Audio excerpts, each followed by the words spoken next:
आरती का ठंडा वजूद मेरी बाहों में था। मैं उसे आवाज़ लगा रहा था लेकिन वो होश में नहीं आ रही थी। डर की वजह से अब मेरे हाथ पैर भी कांपने लगे थे। मैंने इधर उधर नज़र दौड़ाई तो सामने मुझे एक झोंपड़ी नजर आई। मैं उसे लिए वहीं चला आया। एक टूटी चारपाई पर मैंने उसे लिटा दिया। उसका पूरा शरीर भीगा हुआ था। ठंड की वजह से वो कांप रही थी। मैंने मोबाइल की लाइट उसके बदन पर डाली तो उसके होंठ भी नीले हो रहे थे।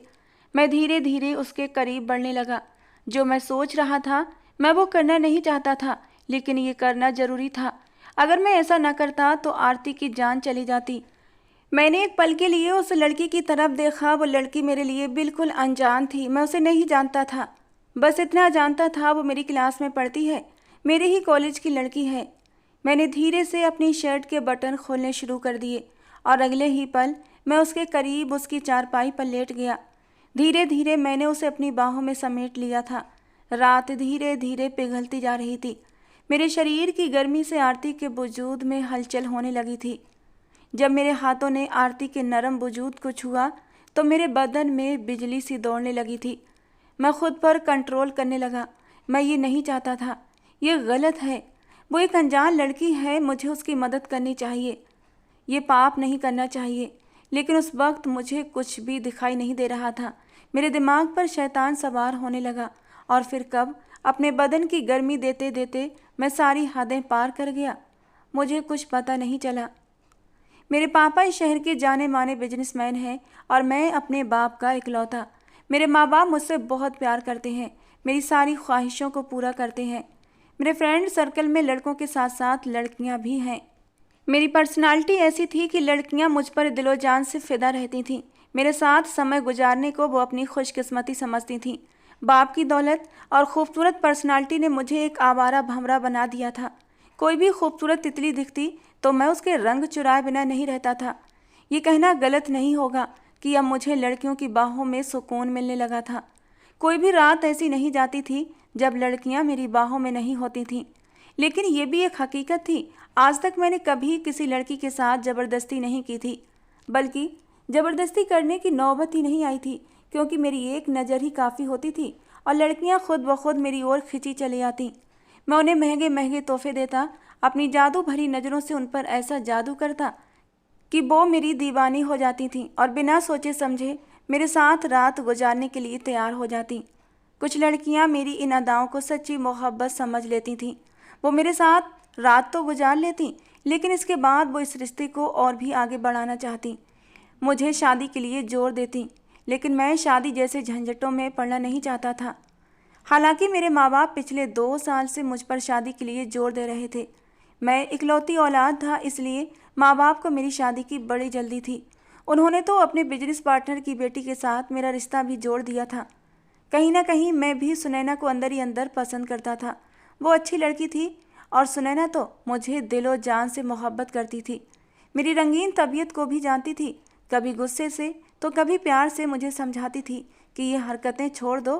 कभी कभी रोने भी लग जाती, लेकिन मैं उसे प्यार से टाल देता कि जो जगह तुम्हारी मेरे दिल में है वो कोई और लड़की नहीं ले सकती। मैं लड़की को एक बार इस्तेमाल करता तो दूसरी बार मैं उसके करीब नहीं जाता था। कुछ लड़कियां रोती धोती अपनी ज़िंदगी में बिजी हो जाती, तो कुछ लड़कियां हंसी खुशी मेरी ज़िंदगी से खुद ही निकल जाती। मुझे कोई परवाह नहीं थी। मैं मस्त मौला अपनी ज़िंदगी जी रहा था। मैं कॉमर्स के सेकेंड ईयर में था। पढ़ाई में कुछ ज़्यादा खास अच्छा नहीं था, लेकिन फिर भी लिए दिए नंबरों से पास हो रहा था। मेरी क्लास में एक लड़की थी जिसका नाम आरती था। वो हमेशा शांत रहती थी, सिर्फ अपनी पढ़ाई पर ध्यान देती। मैंने उसे एक दो बार नोटिस किया था, लेकिन कभी ज़्यादा दिलचस्पी नहीं ली थी। वो एक आम साधारण घरेलू टाइप की लड़की थी और मुझे लगा कि वो मेरे टाइप की नहीं है, इसलिए मैंने उसकी तरफ कभी ध्यान नहीं दिया। लेकिन मुझे इस बात का अंदाज़ा नहीं था कि आगे चलकर ये लड़की मेरी ज़िंदगी में क्या तूफ़ान लेकर आएगी और मुझे ज़िंदगी भर के लिए पश्चाताप की आग में जलने के लिए छोड़ देगी। मैं न जी सकूँगा न मर सकूँगा। हमारे कॉलेज में एक ट्रिप की तैयारियां चल रही थीं और मेरा दोस्त रौनक मुझे उसी ट्रिप के बारे में बता रहा था। ये ट्रिप वगैरह मेरे लिए कोई नई बात नहीं थी, क्योंकि मैं अक्सर कॉलेज के बाहर भी घूमने जाता रहता था। लेकिन ये कॉलेज का ट्रिप था और इसमें शामिल होने का एक अलग ही मज़ा था, इसलिए मैं भी थोड़ा उत्साहित हो गया था।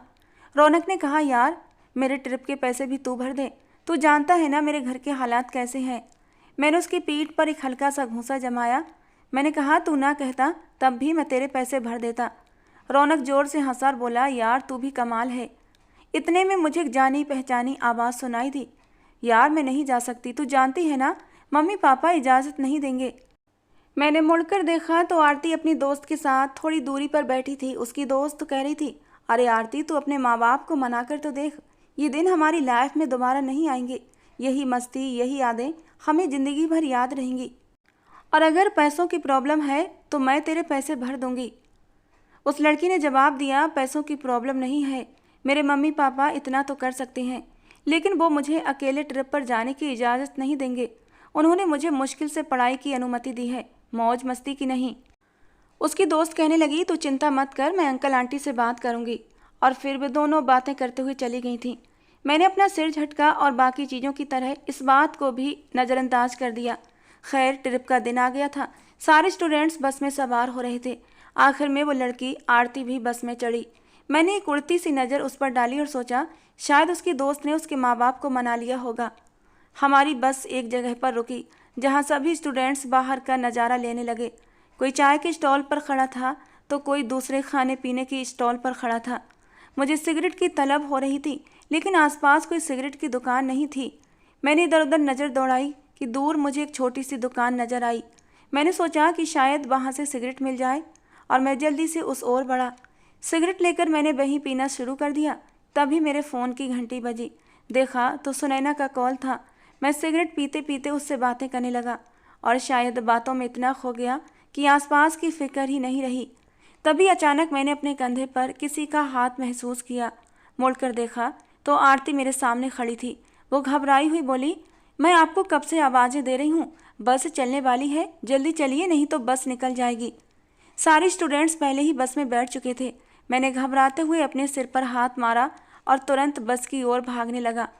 रास्ते में मैंने रौनक का नंबर मिलाने की कोशिश की ताकि वो बस को रोक सके, लेकिन उसका फ़ोन नेटवर्क एरिया से बाहर था। हम पहाड़ी और जंगली इलाकों में थे जहाँ सिग्नल बहुत कमज़ोर थे।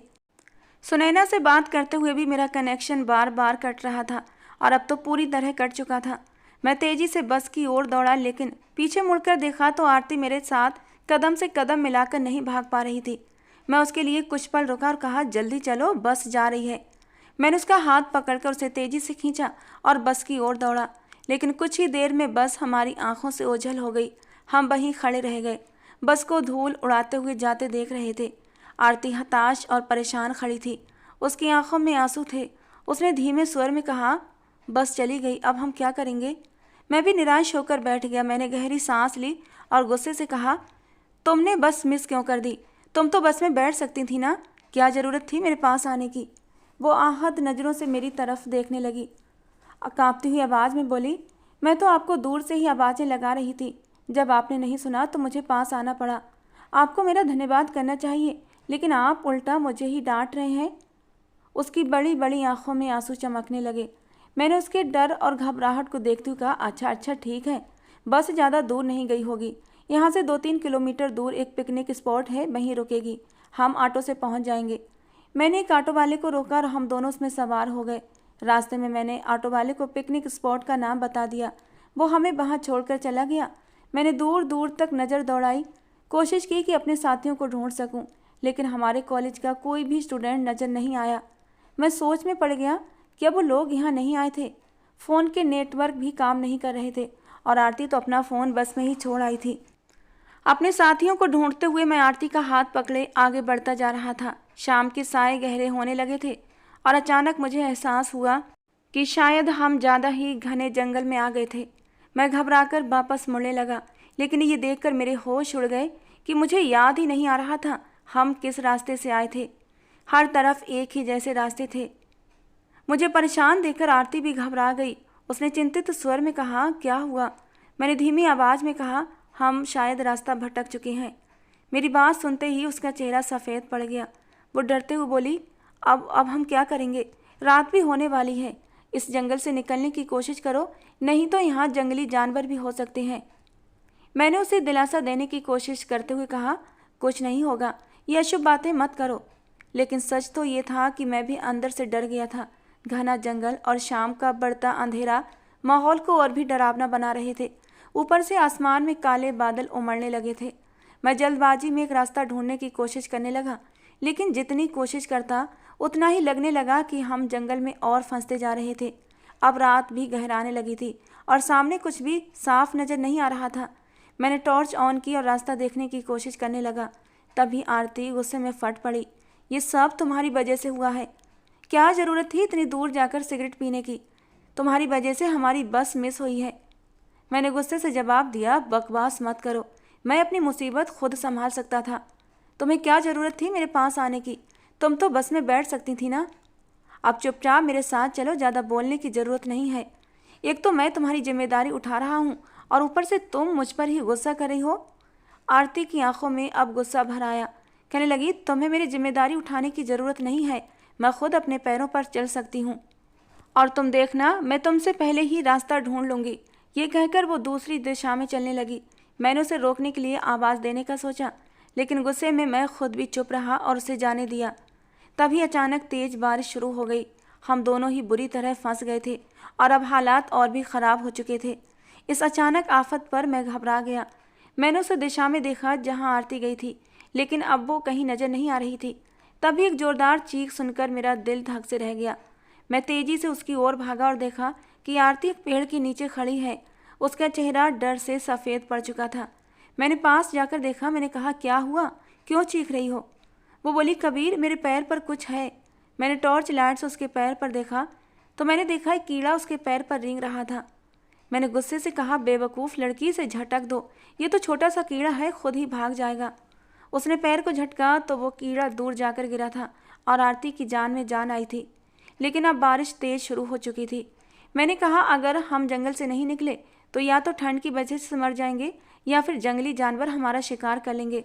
मेरी बात सुनकर उसकी आंखों में डर समाया। कहने लगी, तुम तो मुझे और भी डराने का काम कर रहे हो, प्लीज़ ऐसी बातें मत करो। मैंने उसे सांत्वना देते हुए कहा, देखो, यहाँ रुकने का कोई फ़ायदा नहीं, हमें आगे बढ़ते रहना चाहिए, शायद हमें रास्ता मिल जाए। मैं आरती का हाथ पकड़कर चलने लगा, लेकिन दर्द से आरती की एक सिसकारी निकली थी। मैंने कहा, अब क्या हुआ? कहने लगी, मेरे पैर में कोई चीज़ चुभ गई है। मैंने रोशनी डालकर देखा तो उसके पैर में एक कांच का टुकड़ा चुभा हुआ था। मैंने उसे सावधानी से निकाला, लेकिन फिर भी खून बहने लगा था। मैंने अपनी जेब से रुमाल निकाला और उसके पैर को बांध दिया, लेकिन अब उसे चलने में दिक्कत हो रही थी। बारिश तेज हो रही थी और मौसम ठंडा होने लगा था। आरती ठंड से अब थर थर काँप रही थी। मैंने ऊंची जगह तलाश की और उसे बाहों में उठा लिया। मेरी इस तरह उठाने पर वो हड़बड़ा गई। कहने लगी, ये क्या करे हो, मुझे नीचे उतारो। मैंने गुस्से से कहा, खामोश रहो, देख रही हो ना रास्ते में कितना कीचड़ बढ़ रहा है, धीरे धीरे चलते रहे तो हमारा चलना मुश्किल हो जाएगा। मैं उसे लेकर एक ऊंचे पेड़ के नीचे आया जहाँ कीचड़ नहीं था। मैंने उसे वहीं पर उतार दिया, लेकिन मेरे मन में आगे आने वाले हालात को लेकर डर था। रात हो चुकी थी और बारिश तेज थी।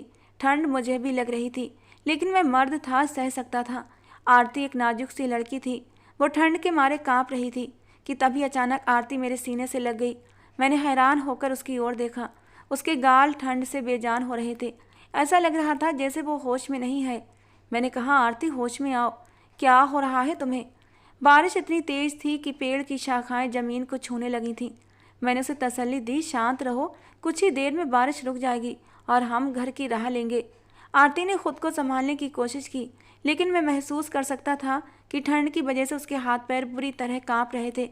उसके होंठ भी नीले पड़ने लगे थे और फिर देखते ही देखते वो ज़मीन पर बैठ गई। कहने लगी, कबीर, मुझसे बर्दाश्त नहीं हो रहा, ऐसा लग रहा है जैसे खून मेरी रगों में जम रहा है। मैं उसके पास बैठ गया। मैंने कहा, आरती, होश में आओ, खुद को संभालने की कोशिश करो। तभी दूर कहीं बिजली कड़कने की आवाज़ आई थी। आरती एकदम उठकर खड़ी हो गई और अगले ही पल मेरे सीने से लग गई। मैं उसे खुद से दूर करना चाहता था, लेकिन मैं ऐसा नहीं कर पाया। अगर वो ठंड के मारे बेहोश हो जाती तो मुझे लेने के देने पड़ जाते। मैंने उसके कांपते हुए शरीर को अपनी बाहों में समेट लिया और अपने शरीर की गर्मी देकर उसे बचाने की कोशिश की, लेकिन कोई फ़र्क नहीं पड़ा। अगले ही पल वो बेहोश होकर मेरे बाजुओं में झूल गई और मैं एकदम हड़बड़ा गया। मैंने उसे उठाने की कोशिश की। आरती, उठो, क्या हो गया है तुम्हें, आंखें खोलो। लेकिन उसे होश नहीं आ रहा था। मैंने उसे अपनी बाहों में उठाया और आगे बढ़ने लगा। कुछ ही कदम चलने के बाद पेड़ों के पीछे मुझे एक झोपड़ी दिखाई दी। मैंने आरती को उस झोपड़ी में ले जाकर एक चारपाई पर लिटा दिया। कमरे में टूटी चारपाई और कोने में कुछ बर्तन रखे थे। शायद यहाँ कोई रहता था, लेकिन अभी फ़िलहाल झोपड़ी बिल्कुल खाली थी।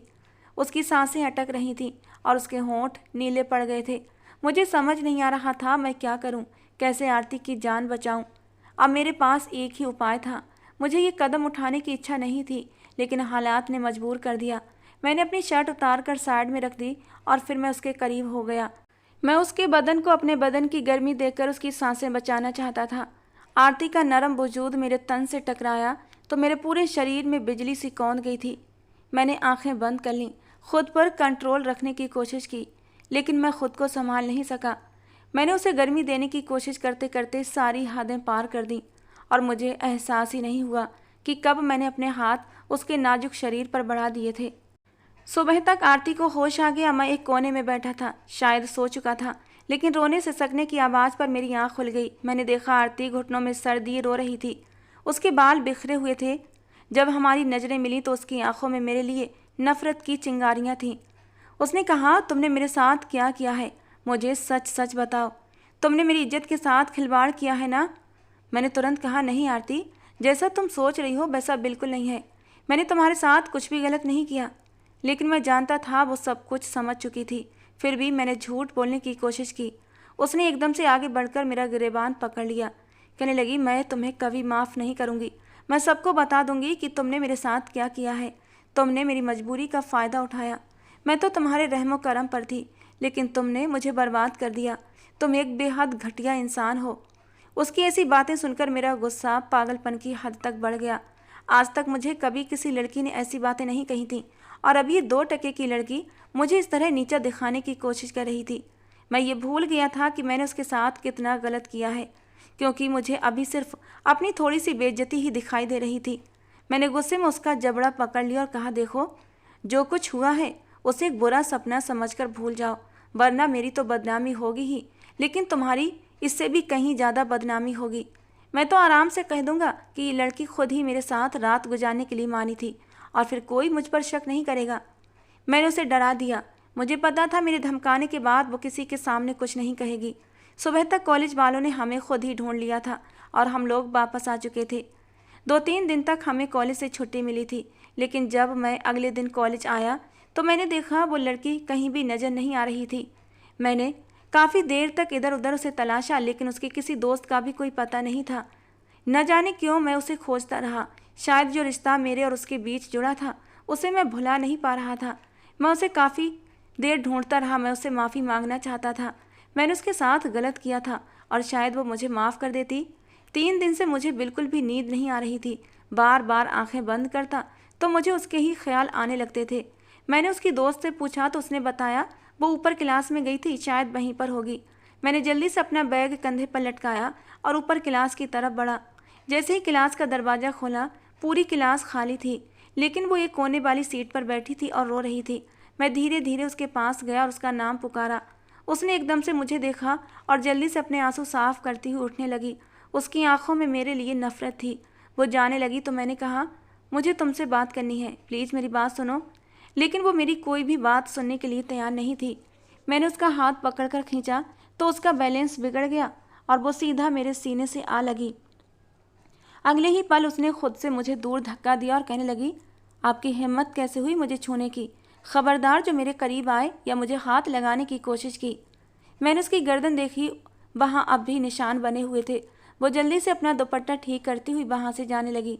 मैंने कहा, देखो मेरी बात सुनो, मैं तुमसे माफ़ी मांगना चाहता हूँ। वो बोली, माफ़ी गलतियों की होती है, गुनाहों की नहीं। जितना बड़ा गुनाह आपने मेरे साथ किया है उसकी कोई माफ़ी नहीं है। तुम यहाँ से जा सकते हो। दोबारा मुझे अपनी ये शक्ल मत दिखाना। अगर तुमने फिर से मुझे बात करने या छूने की कोशिश की तो मैं अपनी ही जान ले लूँगी। मैं किस दर्द से गुजर रही हूँ इसका अंदाज़ा तुम नहीं लगा सकते। ये कहकर वो लड़की रोती हुई वहाँ से चली गई। जो कुछ मैंने उसके साथ किया था वो गलत था। बार बार मेरी आंखों के सामने वो मंजर घूमने लगे। मैं बेहद बेचैन था। अब तो सोते सोते भी मुझे उसकी चीखें सुनाई देती थीं और मैं एकदम उठकर बैठ जाता। मैंने अपने दोस्त रौनक को सारी बातें बताईं। उसने सुनकर अफसोस किया। कहने लगा, यार कबीर, ये तूने बहुत गलत किया। वो लड़की तो बहुत शरीफ है और तूने उसकी इज्जत ख़राब कर दी। तेरे लिए लड़कियों की कोई कमी थोड़ी थी जो तूने उसके साथ ऐसा किया। मैंने शर्मिंदगी से नज़रें झुका ली। मैं उससे माफ़ी मांगना चाहता था, लेकिन वो मुझे माफ़ करने के लिए तैयार नहीं थी। हमारे एग्ज़ाम शुरू हो गए थे और हम सब कुछ भूल भाल कर पढ़ाई में लग गए। लेकिन वो लड़की सेकेंड ईयर के बाद कॉलेज छोड़ चुकी थी। मुझे नहीं पता क्यों, लेकिन वो कॉलेज नहीं आती थी। सेकेंड ईयर के एग्ज़ाम के बाद ही मेरे मम्मी पापा को मेरी शादी की चिंता सताने लगी। मुझे अपनी मंगेतर बहुत पसंद थी, इसलिए मैंने शादी से मना नहीं किया। मेरी शादी की तैयारियां ज़ोर शोर से होने लगीं। इस बात को न जाने कितने महीने गुजर चुके थे, लेकिन इतने महीनों में एक दिन भी ऐसा नहीं गुजरा था जब मैंने उस लड़की को याद न किया हो। मैं तो अपनी शादी में ठीक से खुश भी नहीं हो पा रहा था। हालांकि मैं अपनी मंगेतर से बहुत मोहब्बत करता था और वो भी मुझसे बहुत मोहब्बत करती थी। आज मेरी मेहंदी का फंक्शन था। घर में मेहमान आए हुए थे और मेहंदी की रस्में हो रही थी। मैं जैसे ही कमरे से बाहर निकला तो वो सामने लॉबी में खड़ी थी। मैं हैरत से उसकी हालत को देख रहा था। मैंने कभी सपने में भी नहीं सोचा था कि मैं आरती को दोबारा देख पाऊंगा। उसने अपने ऊपर एक चादर ओढ़ रखी थी, लेकिन उस चादर के बावजूद भी वो अपने आप को छिपाने में नाकाम थी। उसका वजूद इस बात की गवाही दे रहा था कि वो किस हालत में है। जब उसने मुझे देखा तो वो रोते हुए मेरे करीब आई। कहने लगी, कबीर, अपने घर वालों को बताओ ना, ये बच्चा तुम्हारा है। मैं कब से तुम्हारी तलाश कर रही थी, लेकिन तुम मुझे कहीं नहीं मिल रहे थे। अपने घर वालों को बताओ ना, जो उस रात हमारे बीच हुआ था, प्लीज़। मैं कहीं की नहीं रही। मैं तुम्हें ढूंढ ढूंढ कर पागल हो चुकी हूँ। मुझ पर रहम करो। वो मेरा बाजू पकड़कर मुझसे बार बार बोल रही थी, अपने घर वालों को बताओ ना कबीर, तुमने मेरे साथ क्या किया था। ये बच्चा तुम्हारा है। जो कुछ हुआ उसमें सारा दोष तुम्हारा है। मेरी इसमें कोई गलती नहीं है। मैं गुनहगार नहीं हूँ। मैं बुरी लड़की नहीं हूँ। मेरे घर वालों को बताओ प्लीज़। वो रोते हुए कह रही थी और मैं उसे जैसे किसी खामोश तमाशाई की तरह देख रहा था। मेरे पापा मेरी तरफ देख रहे थे। कहने लगे, कबीर, ये 2 टके की लड़की क्या बोल रही है? तुम्हारा इससे क्या संबंध है? वो चुपचाप मेरे पापा को देखती रही, जैसे मेरे मुंह से हाँ सुनने की उम्मीद कर रही हो। कबीर, बताओ ना अपने पापा को। वो भारी शब्दों में बोली। मुझे इस वक्त अपने माँ बाप की नज़रों में गिनना नहीं था, लेकिन मुझे पता था जो बात वो लड़की कह रही थी वो सच है। वो रात मैं कैसे भूल सकता था?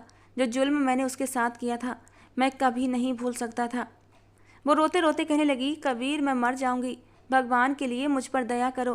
तुम्हें मालूम है ना, ये बच्चा तुम्हारा ही है।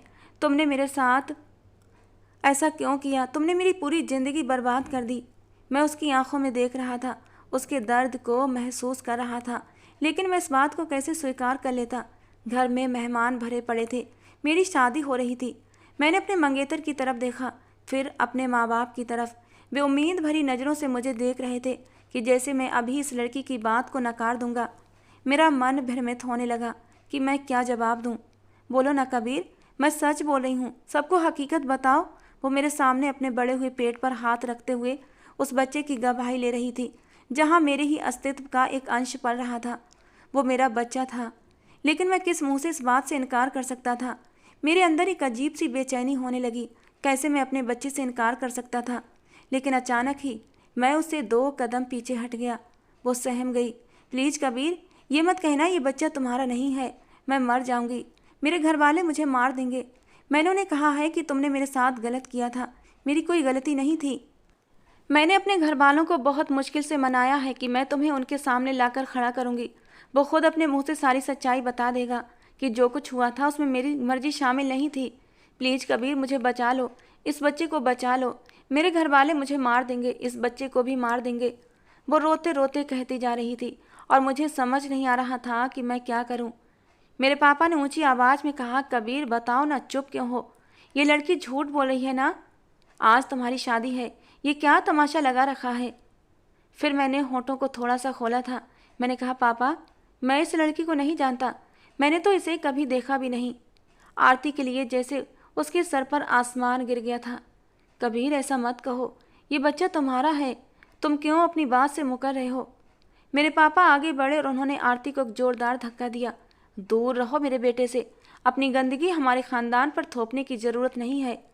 पापा के धक्का देते ही आरती फर्श पर गिरी थी। शायद उसे चोट लगी थी, क्योंकि वो दर्द से चिल्लाने लगी थी। वो अपने पेट पर हाथ रखकर चीखने लगी। मैं फर्श को देख रहा था, जहाँ खून फैल रहा था। मेरे दिल को जैसे किसी ने मुट्ठी में दबोच लिया था और फिर अचानक ही मैंने उसका नाम पुकारा था। मैंने उसे अपने बाजुओं में भर लिया। मैं इतना बेरहम नहीं था। सब लोग मुझे हैरान होकर देख रहे थे। मैंने उसे अपनी बाहों में लिया और उसे अस्पताल की तरफ लेकर दौड़ पड़ा। बेहोशी की हालत में भी उसकी आंखों से आंसू बह रहे थे।